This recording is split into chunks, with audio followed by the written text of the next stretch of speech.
Bismillah, wassalatu wassalamu ala Rasulullah. Assalamu alaikum, everyone. My name is Abdulaziz Alaklabi. I'm a fifth-year medical student. And today we'll be discussing water and electrolyte transport in the GI tract, inshallah. I like to have my sessions interactive, meaning whenever you have a question, feel free to mute yourself or to write it in the chat, and we'll stop and answer that question. And if I ask questions, I like to be interactive as well.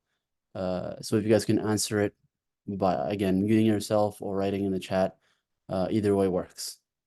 Okay, Bismillah. Now, for the objectives, we'll be talking about the water movement in the small intestine, okay? The bidirectional flux of water, the absorption of electrolytes and water in the intestine. So the absorption is mainly through the sodium, okay? It follows sodium.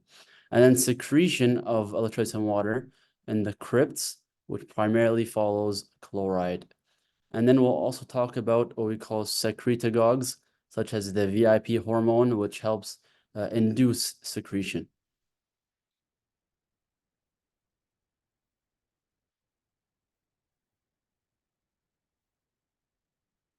Yeah, okay. Now, to start off, basically, when we talk about the lumen is technically outside the body. All right, so this is essentially the start of the GI tract and the end of it. This is essentially the external part. It's external. Anything inside the lumen is not part of your body yet until it becomes absorbed into your circulation the rest of the body. So absorption is from the lumen in towards the bloodstream, and secretion is anything from the bloodstream into the lumen.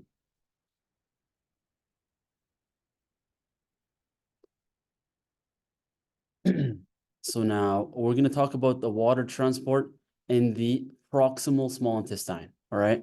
So over here it says it's passive. So it's not associated with solutes right now. So essentially, what's the main driver for water movement in the proximal intestine is the meal that you ingest. Let me just pointer options.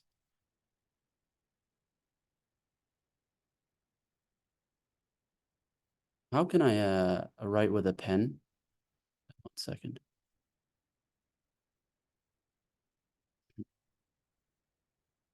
There we go.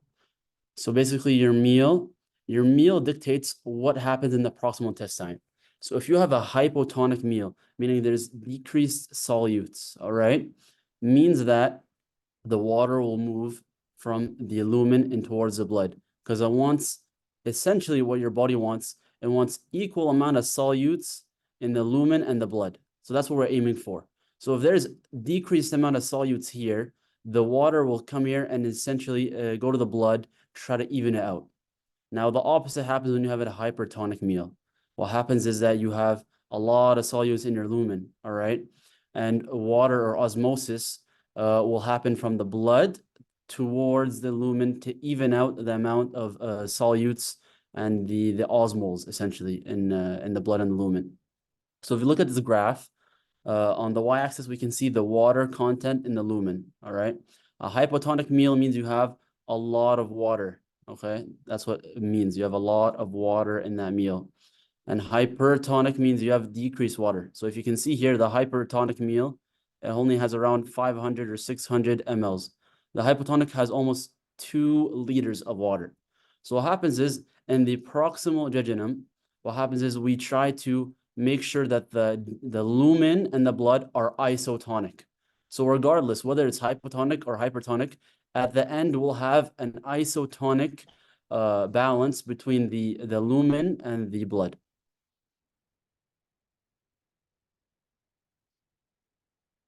Now, essentially, this isotonicity was achieved in the proximal jejunum. As we can see here in the x-axis, this is the pylorus, okay, right after the stomach, the ligament of Triates, the beginning or end of duodenum, and then all the way to the ileocecal valve. So the isotonicity here happens at the proximal jejunum, right after the duodenum. After the isotonicity that we talked about, what we have in the mid-jejunum and the ileum, we have just normal water absorption. So now we achieved isotonicity right here. So now we disregard the meals. Over here, what happens is that the water will be coupled with solute transport. This is the important part, okay? So before, it was just passive movement according to the meal. If you had hypotonic, the water would go towards, the blood. If it was hypertonic, the water would go towards the lumen, all right? Now here, in the mid-jejunum and the ileum, the water is coupled towards the solute transport itself. And we'll discuss that later, inshallah. Now. And if I'm going too fast, just comment. If this is a good pace, just let me know.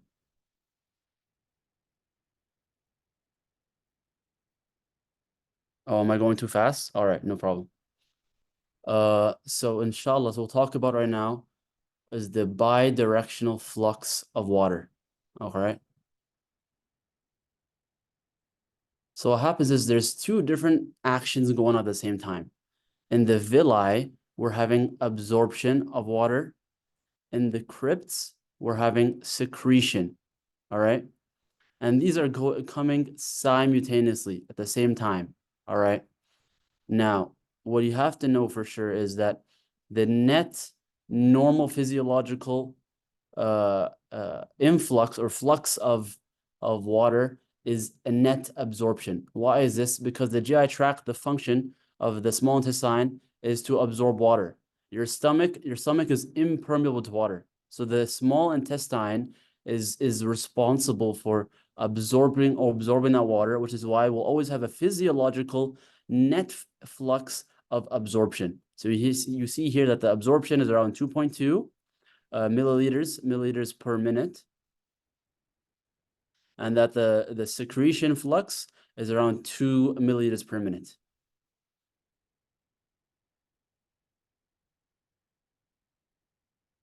Now, moving on, what happens here we want to discuss is that essentially there's always a physiological balance between the absorption and the secretion, all right? However, there's a pathologic chain or change or something abnormal going on.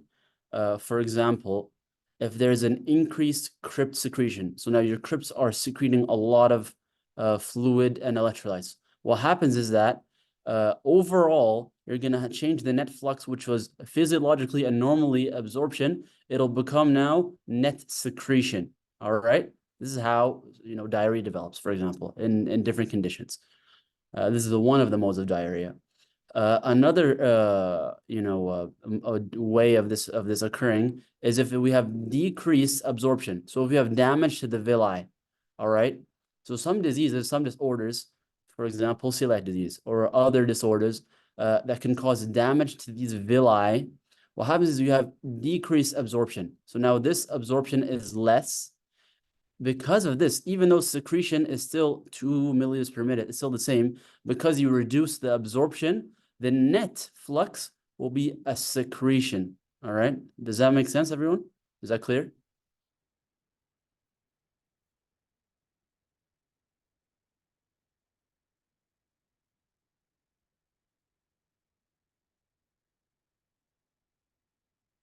All right. Now, we'll be talking now about absorption in the next few slides. All right. Could I repeat the osmotic pressure thing? Sure. Did you mean, where was I? This part? Okay, perfect. So what happens is we have passive and active absorption of water, okay? Passive means it's following the solutes. So wherever the solutes are more or less, it will follow where the solutes are, all right? So for example, let me just create a bucket right here, all right? If I have a lot of solutes here and I only have one or two, right, here, what I do is I'll have the water increase so that, let's say, for example, let's make this bucket a lot bigger, all right?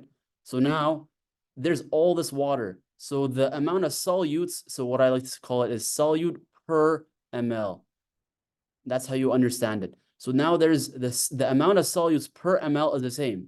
So we put all that fluid here, it moved all the way here so that we can increase the amount of fluid so that the amount of solutes per ml evens out. So let's say here it's like 1 over or 1 solute every 1 ml. Okay, I'll make this very clear.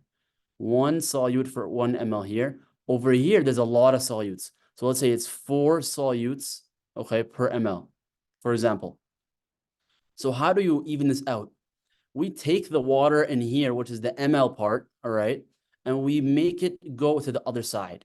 Once we do that, this number will decrease and this number will slightly increase until we have like an average around 2 solutes on this side and 2 solutes on this side.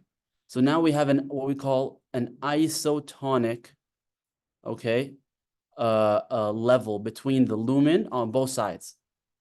Is that clear? How it's balanced out now?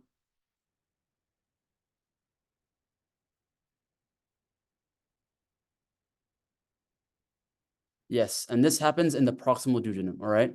And this is mainly due to the meal, because the meal can be either hypotonic or hypertonic.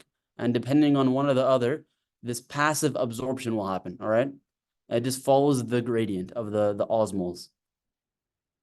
Perfect, all right. Now moving on, now we're going to be talking about absorption and the villi. And again, the primary active transport is through sodium. And this is how the water will follow. And this is how we get absorption. And this is, again, the driving force for the fluid absorption. Now, we'll talk brief about the sodium transporters, okay? And this is, again, the interstitium. I want to make this very clear. This is the blood. This is the blood, and this is the lumen, all right? We have something called the sodium potassium ATPase. Of course, you guys have heard this so much in your renal block and other blocks. This is a very important transporter because it uses ATP, all right, to go what we call against the normal solute gradient, all right? Because essentially what happens is normally solutes will move passively. So if there's more solutes here, if you have high solutes here, all right, they'll go outside to make it even. If there's low solutes here, they'll come inside. This is what we call passive movement, all right? What happens is to generate something, so if we want absorption or we want secretion, we need an active transporter to help initiate this difference. So how do we get this difference between increase or decrease? This transporter right here is going to help us, all right? So what happens is once we use ATP and we use the sodium, potassium, ATPase, there's going to be an increase in sodium in the blood. So all the sodium is going to be increased, a lot of sodium. Okay, you have a lot of sodium. And potassium is going to be here. So there's going to be decreased sodium inside the cell. What happens is now this is more positive, and this is slightly negative, all right? Or less positive, you could say. What happens is this drives the force for what? For sodium transport from the lumen in towards the cell. So this is the driving force. So once we remove all that sodium towards the blood, it goes this way, it goes this way, it goes this way. There's going to be a decreased sodium inside the cell. And this will be the driving force through multiple mechanisms we'll talk about. Mechanism A, mechanism B, and C and D. All the mechanisms of sodium absorption on this side. All of this will occur because now there's a decreased amount of sodium, and this is what we call a gradient. It's an electrochemical. So what does that mean by electrical and chemical? Electrical because now there's more positive here, there's more negative here. So we want to counteract that electrical gradient by having the sodium go inside. So the sodium is plus, it'll bring the plus inside. So it will make this neutral again. Chemical gradient meaning that there's less sodium, there's not enough sodium. So you want to bring the sodium inside the cell. All right. So that was enough. That was what we talked about was the ATPase, the luminal, the blood side, the interstitial side. Now we're gonna move on to how sodium gets absorbed from the lumen towards the cell. All right. The first channel, okay, which is passive diffusion, all right, is called the ENaC cell, which is called the enteric Na sodium channel, so the ENaC channel. What happens is, again, the driving force for this is chemical gradient. Again, as we discussed, if it's more negative here, the sodium will move inside, all right? If there's less sodium here, that's a chemical gradient, meaning the sodium will want to go inside to increase the amount of sodium inside the cell. Now, this ENaC, which is the first type or one of the types of sodium, absorption, is in the distal colon. Okay, you guys are gonna have to just simply memorize where the location is of these channels for sodium absorption. So the first one, as we talked about, is the ENaC. This is in the distal colon. All right. One of the hormones that can increase the ENaC or increased sodium absorption is aldosterone. And I'm sure you guys remember aldosterone from your renal block. Okay, and if you remember, what aldosterone does is, first of all, it actually stimulates the sodium potassium ATPase. So it actually generates, again, that gradient we talked about. So it makes the sodium go in towards the blood, and it makes the potassium go towards the lumen. And this causes the electrochemical gradient we talked about. And as a result, sodium will move in towards the cell from the lumen. Another action that aldosterone does that's different from the kidneys, because even in the kidneys, it also does this, is that it stimulates or increases the amount of the ENaC channels. So we'll increase the amount of ENaC channels so that you can absorb more sodium. So that's the point of the increasing the amount of channels. Because if you have more channels, then all of them can bring in sodium, and you can have all of them bring in sodium. No. Am I going too fast, or is everything clear so far? If you have any questions, please don't hesitate to ask.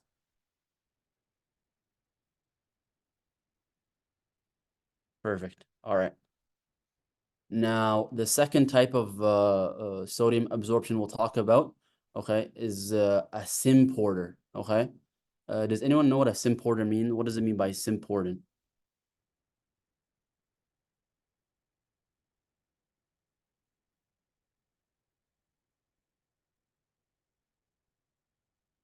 Okay, so essentially a symporter, co-transport. That's another name for it. Co-transport is where two different things enter through the same channel towards the same side. All right. An antiport is the opposite. Okay, two opposing, things entering the same channel. Now, for the second type of transport, all right, is again always the driving force for sodium absorption is the electrochemical gradient we talked about. So always, if it's more negative inside the cell because you took out all the plus signs, all the plus sodium is in the blood now. Now it's going to be negative inside the cell. And because all the sodium is here, there's going to be decreased sodium inside the cell. Again, this is the driving force for sodium entering the cell from the lumen. Now, these are what we call coupled sodium to what we call solutes. So different type of solutes. In the duodenum and the jejunum, examples could be glucose, galactose, amino acids. This is in the jejunum. And the ileum is coupled with bile salts. And the colon, which is less significant, is coupled with these short chain fatty acids. Now, if you see this asterisk right here, these are the major mechanisms of sodium absorption in the small intestine. Because remember, we said that this ENaC is where is the ENaC? Is it in the small intestine or is it in the colon? It's in the colon, all right? So that means it's not in the small intestine. So they have to use another mechanism. So the mechanism of absorption of sodium in the small intestine is through coupling with an organic solute. Commonly glucose. Glucose is very common. It's called the SGLT transporter. Sodium glucose transporter. All right. And this is present in the small intestine as well as other places in the body. Now, the third type of the sodium transporter or channel that we'll talk about is going to be the antiport, all right, which is called the sodium hydrogen exchange. So now there's different types or different mechanisms of absorption of sodium while secretion of hydrogen occurs. So there's different reasons. One of the reasons is when it's uncoupled. So it's not coupled with another channel. It's not coordinating with another channel. It's just on its own. It helps neutralize bicarbonate. So if you have a very a bicarbonate rich lumen, all right. So it's very basic, all right. It's a very basic lumen. What happens is this channel will sense that and will start secreting what? Hydrogen to counteract this. So you want to increase the amount of hydrogen plus ions to counteract this basic lumen because of the bicarbonate. As a result, the sodium will go into the opposite direction. So sodium will enter into the cell. And remember, whenever sodium enters, essentially, I don't know if I even covered this, but whenever sodium enters, the water transport will follow. Okay, H2O follows the water.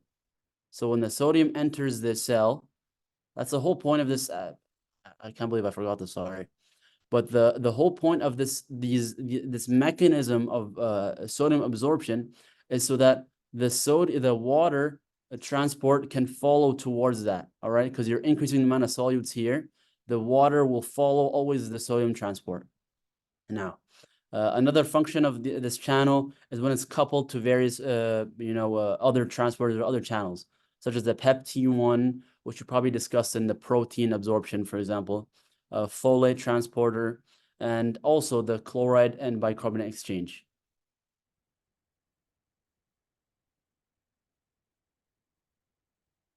Could you repeat the sodium hydrogen exchange? What about it exactly? Specifically, you mean like what triggers it or the reason for it, or what exactly do you want me to specify or repeat?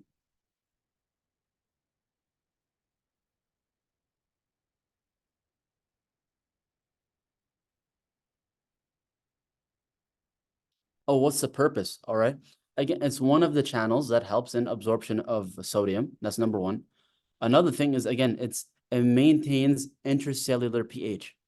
So again, as we said, for example, it neutralizes bicarb. So if you have a very basic lumen, you always want to have neutral. You don't have an acidic content or a basic content in both the lumen and in the blood. All right, in both sides, you want to have neutral amount of acid and neutral amount of bases. All right, so one of the functions it does is it senses when there's an increased amount of basic content in the lumen, as we discussed, and it will trigger an efflux or a secretion of hydrogen in towards the lumen. And this will counteract and neutralize the lumen. Does that make sense? All right.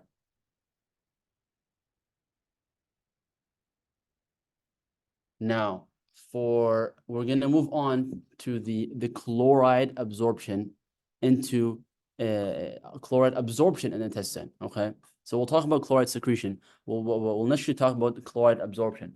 So we discussed how sodium gets absorbed from the lumen all the way to the blood. Initially, of course, from the sodium potassium transporter, and then through one of these various ways of absorption on the luminal end. Now, as a result of, remember how we were at the sodium potassium transporter, or the ATPase, is going to increase the amount of sodium in the blood. So there's going to be a high amount of sodium content because we're pushing or absorbing all that sodium towards the blood. Now what happens is it's a more positive charge now. We are adding all the sodium.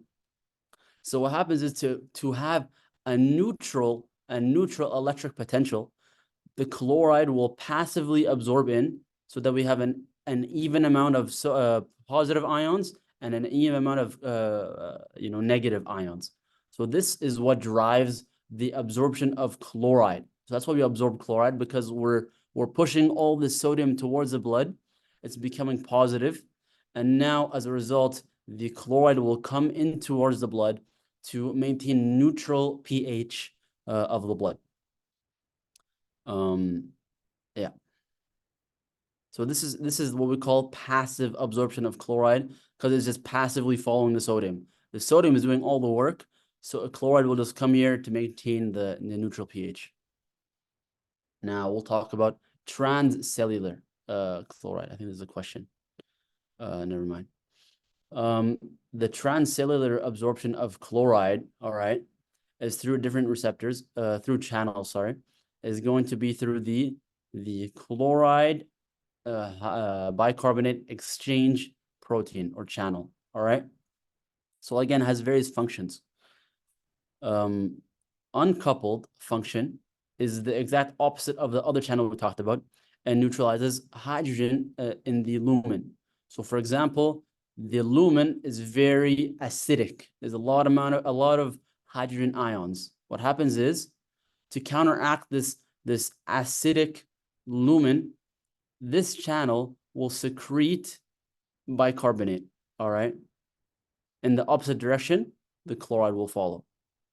And remember, this is all following the usually following the sodium, but in the uncoupled form, this is in reaction to due to the acidic lumen.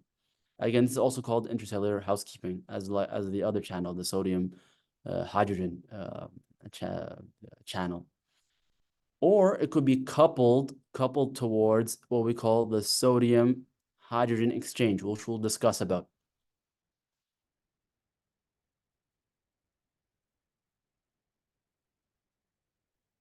Now, we'll discuss a third version of sodium absorption channel, okay?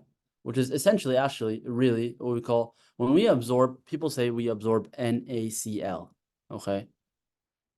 What we really mean is two different things, okay? There's two different channels going on at the same time, and it's coupled, meaning that they're linked together, they're connected. So we want to absorb the chloride and we want to absorb the sodium. They go in together, okay? And this is positive and this is negative. So the electrical gradient is neutral. So now the sodium goes towards the blood, well, they both go towards the blood. And there's an even amount of positive, even amount of negative.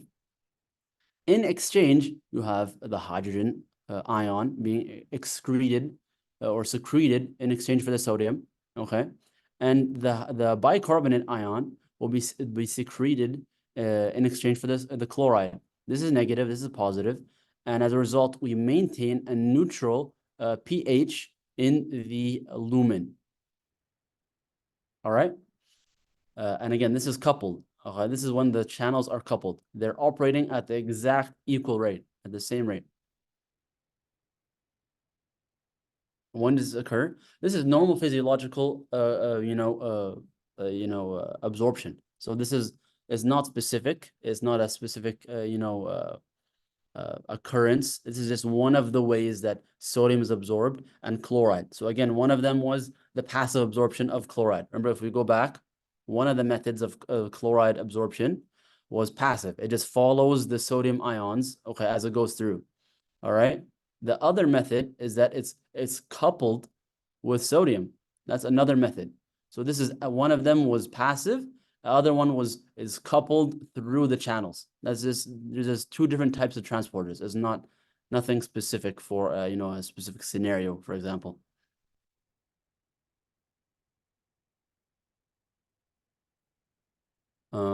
Now moving on to secretion. Okay, we're gonna move on to secretion in the crypts, and this is the driving force is going to be chloride for this, and we'll see what happens.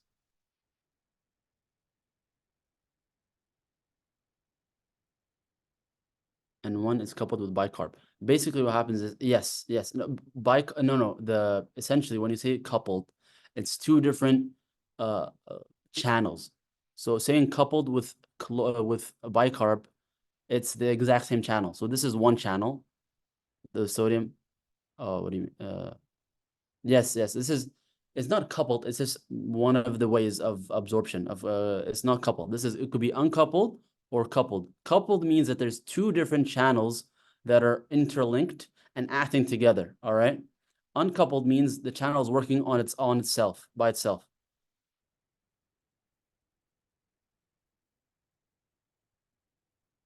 for secretion. Now moving on to secretion. Again, the primary driving force is going to be the chloride. Now we'll discuss how chloride is secreted in the Crypt cells. So number one, secretagogues, okay, which are substances that induce secretion of chloride through binding to this receptor. So they bind through this receptor and they stimulate the adenyl cyclase, all right? This will increase the amount of the cyclic AMP. So the hormone, or let's say, for example, VIP, will come in here, activate this receptor that will induce an increase or activate adenyl cyclase, which will turn ATP into CAMP, which is what we want. So now when you have CAMP has various actions. One of them is to open this channel, which is the CFTR channel on the lumen. This CFTR channel is responsible for secretion of chloride from inside the cell towards the lumen. So this is the CFTR channel. So now we have first step, the VIP or any other secretagogue will bind, increase amount of CAMP. The CAMP will activate and open the CFTR channel. And once this moves, you'll have an increase or secretion of chloride in the lumen. So now you have all this chloride inside the lumen. Now we have a lot of chloride, which is all negative, all right? So what happens is the exact opposite of what happened in the absorption phase.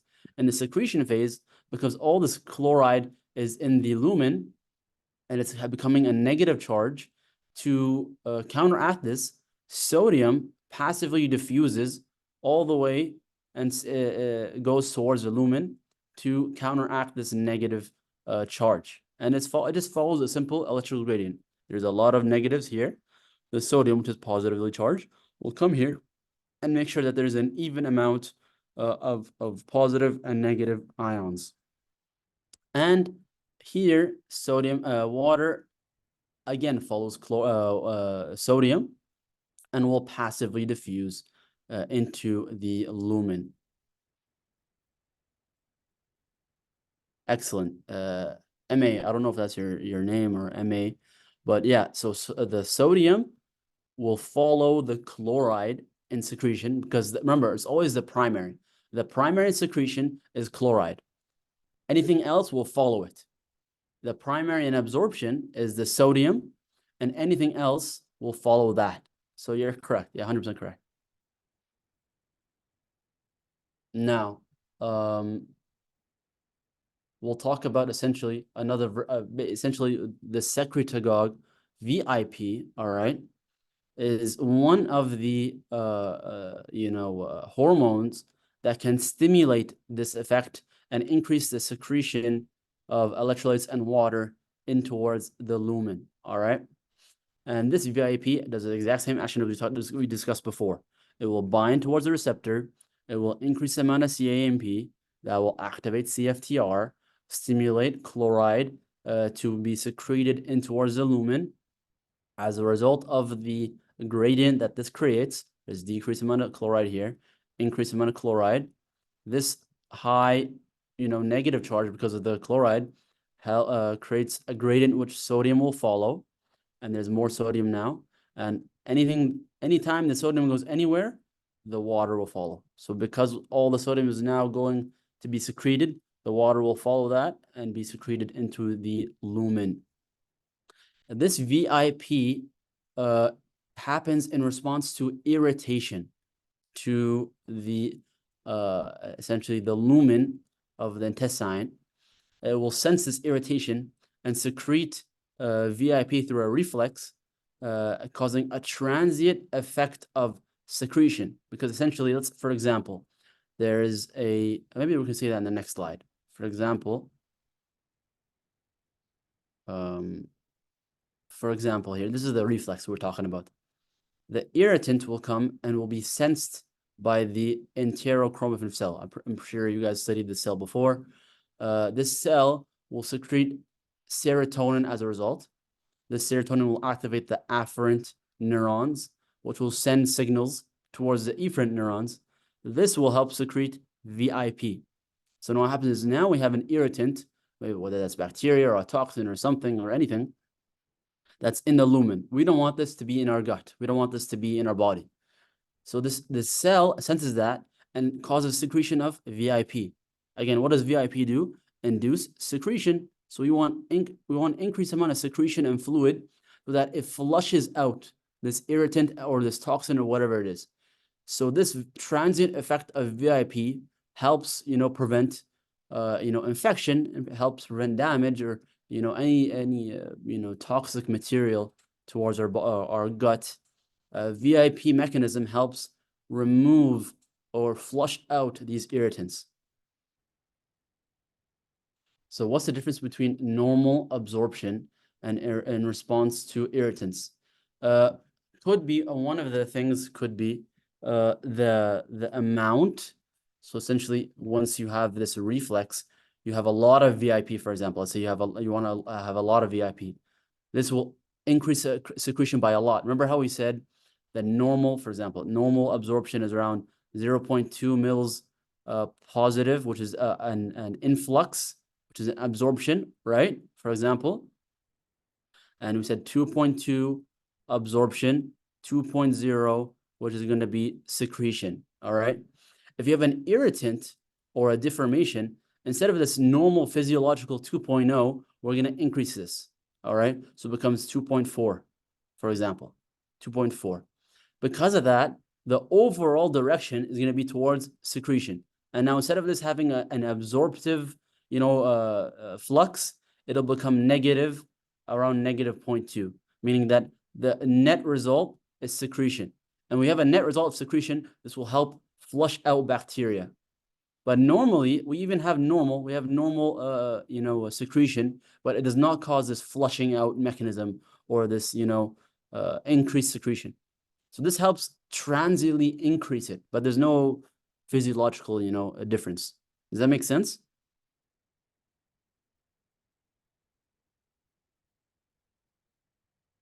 I can repeat that explanation if you want.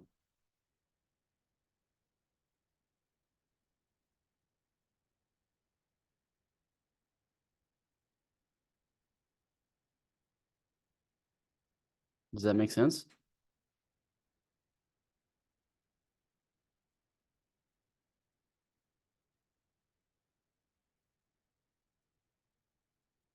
Okay. I'll just wait for your response then. Moving on. For the yes, this is exactly what I was talking about, Pamela. For example, as we said, the VIP, the reflex or the stimulant or irritant induced reflex of secretion and increase of VIP will cause this right here. It will cause an increased amount of secretion, 20% increase to 2.4 mils per minute, ml per minute.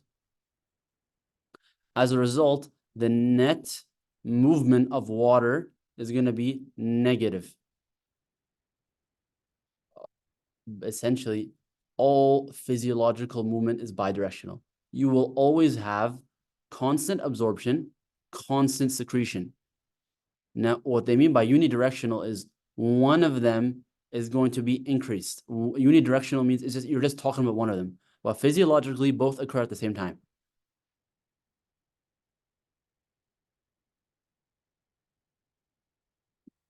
Isn't VIP usually inhibitory? How does it stimulate secretion? I don't understand your question about inhibitory. Inhibiting what? But what we know, VIP is what we call a secretagogue. Okay, so the function of VIP in these cells is to stimulate the adenocyclase we talked about, stimulate the CAMP. All right. As a result, that will increase the CFTR. That will increase the amount of chloride towards the lumen. And when we have a chloride secretion, what follows it is the sodium and the water. So you have a net secretion into the lumen as a result of the VIP. So that's a function of VIP that I'm aware of. I don't know what inhibitory effect you're talking about, Saraha. Yes. So where were we? So again, as we were talking about before, if you have an increased amount of secretion due to a VIP reflex or due to another reason, the net secretion will add, the net flux or net movement of water is going to be towards secretion. Now, and again, when you look at this, just a small increment. So it just went from 2.0 to 2.4. It changed the entire net, movement from absorption, which was a plus 0.2, all the way to net secretion. So any small change in any of these, flows can greatly, affect the net absorption or net movement of water. Now, now this slide kind of just summarizes what we were talking about before, but the main thing that you want to see here is that there's so much being secreted or put into the GI tract. So you have around 2 liters being ingested, 1 liter from the saliva, 2 liters from the stomach, 1.5 liters from the bile, 1 liter from the pancreas, and 1.5 liters from the intestine. So these are all secretions, all right? That means this total amount, if you count this up, so it's 15, that's 3,000, 4,000, 6,000, 7,000, 9,000. So that's 9 liters, okay, of water that the GI tract has to absorb.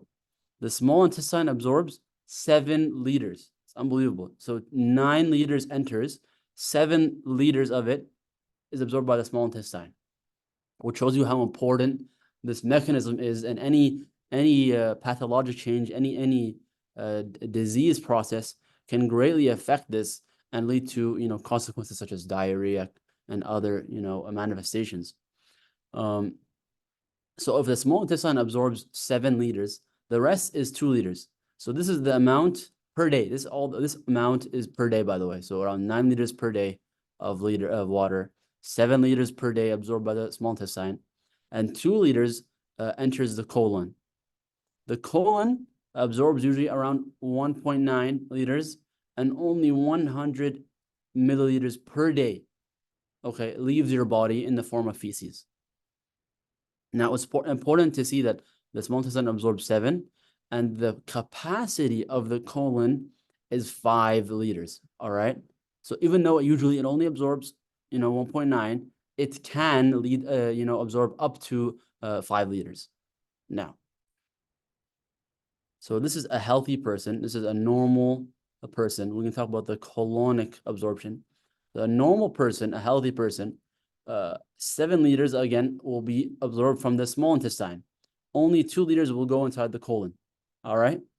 The colon will absorb 1.9, okay? And you'll have only 100 milliliters in the stool. Is there diarrhea? Of course not, all right?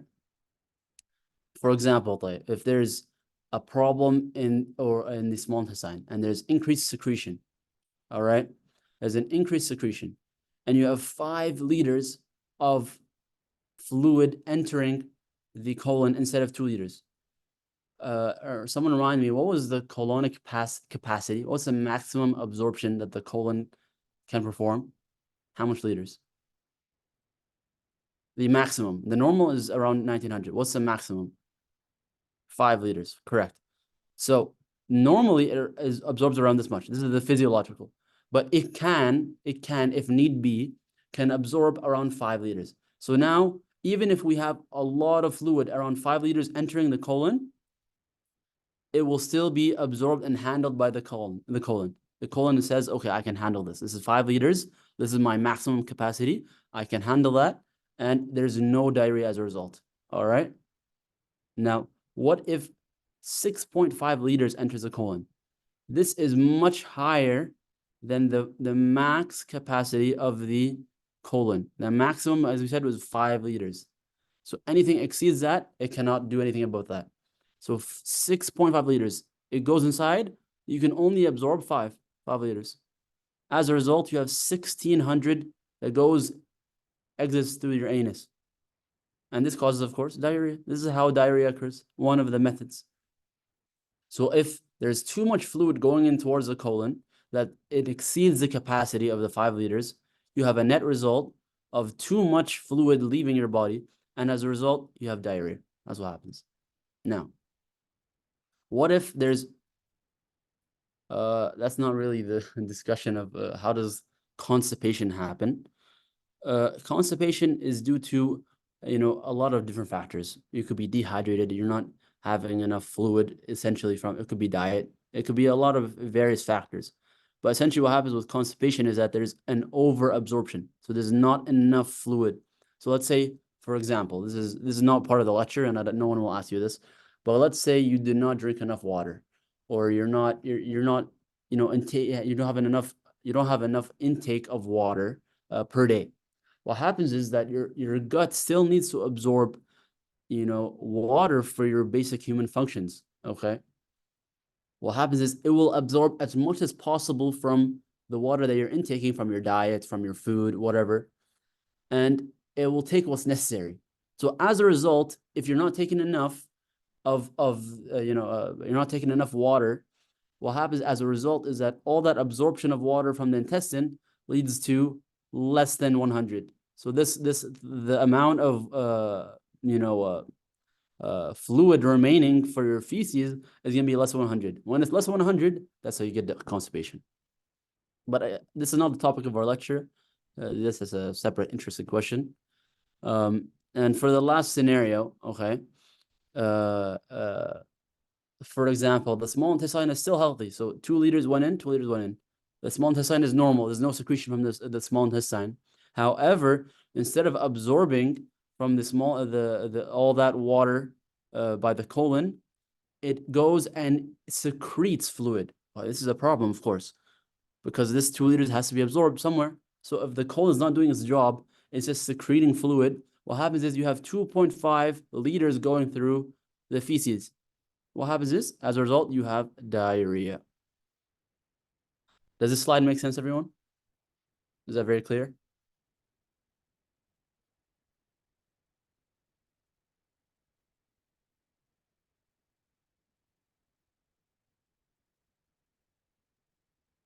Okay. Now for the summary. Okay. This is just going to summarize what we've been discussing the entire lecture. So what happens is we're just going to look at the specific channel and the location. So the sodium bicarbonate exchange happens in the small intestine. Okay. And this is, to be honest, this is pure, recall, memorization. There's nothing really, nothing to really understand, nothing much to understand in this slide. But again, yeah, the sodium hydrogen exchange is going to be in the small intestine. The solute, you see this, the solute coupled sodium absorption is in the small intestine. Specifically, this blue asterisk, the glucose and the galactose, the amino acids and the bile salts, these are all happening in the small intestine. Remember how we said it's coupled? It's coupled. It's sodium coupled with solutes to be absorbed. The the chlorine and the bicarb exchange happens both in the small intestine and the colon. The electroneutral sodium chloride absorption happens in the small intestine and colon. So this neutral absorption is when there's coupling between the Na hydrogen and the chloride bicarb channel. This coupling, okay, is electroneutral. Why? Because they're going together. So sodium is positive, chloride is Cl is negative. So it goes together, it's neutral. Nothing is positive, nothing is negative. And then hydrogen is positive, bicarb is negative. They're going the opposite direction. But it's counteracting each other. So it's electroneutral. All right. Now the CFTR secretion happens both in the small intestine and the colon. And the solute coupled sodium absorption, specifically the small change fatty acids we talked about, happens in the colon. And last but not least, the ENaC channel or the ENaC channel or the enteric sodium channel happens in the distal colon. Thank you, everyone, for listening. Hope this session helped you guys. Hope you guys understood something, inshallah. Please make sure to give us some feedback in the session. And if you guys have any questions, feel free to ask me right now. And if you guys don't have any questions, I've left my contacts at the bottom, my number and my email, if you guys wanted to ask any more questions.